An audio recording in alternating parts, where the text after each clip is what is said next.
Владата нема стратегија ниту план како да им помогне на граѓаните и стопанството да го задржи стабилен буџетот, обвини лидерот на опозицијата Христијан Мицкоски. Тој предложи сет мерки како владата да дојде до 1 милиарда и 200 милиони евра, а при тоа да не се скратат платите и да не се удри врз бизнисот и работниците.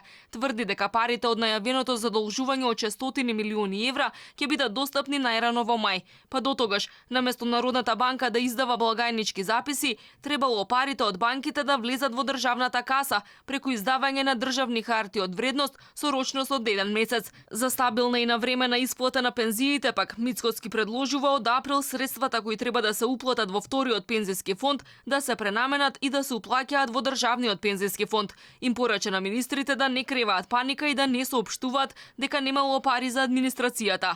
На тој начин ќе се обезбедат дополнителни 10 милиарди денари, кои што ќе гарантираат стабилна, сигурна и навремена исплата на пензиите на пензионерите. Еве начин како да обезбедиме дополнителни 35-36 милиарди денари, заедно со оние 600 милиони евра кои што веќе тргнавме во потрага да ги обезбедуваме во светот, ќе значи сигурно, надржно и безбедно пребродување на оваа пред се здравствена, а потоа би рекол и економска криза.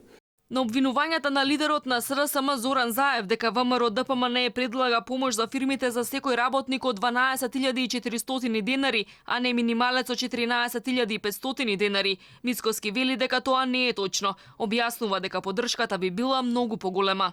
Доколку е нето плата која што добива работникот 20.000 денари и на тоа се додадат придонесите кои што се отприлика 8.500-9.000 денари, тогаш доаѓаме до бројка од 28 или 29.000 денари, она кое што треба државата да го поддржи е половина од таа бројка.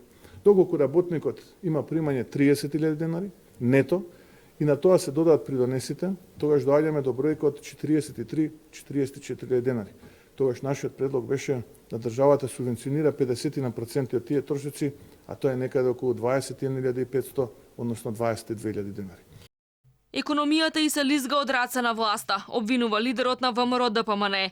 Тој вели дека потребата за задолжување од дополнителни 1 милиарда и 200 милиони евра не била случајна. Податоците покажувале дека власта недомакински трошела подготвувајќи се за избори, па државата била во сериозна финансиска криза, дури и пред стартот на кризата со коронавирусот. Мицкоски тврди дека се трошело премногу без покритие. Затоа за 2 месеци бил направен буџетски дефицит од 70 милиони евра. Мицкоски денеска рече дека е подготвен да ги презентира мерките пред владата, да ги споредат со нивните предлози и да креираат решенија за помош на граѓаните и стопанството.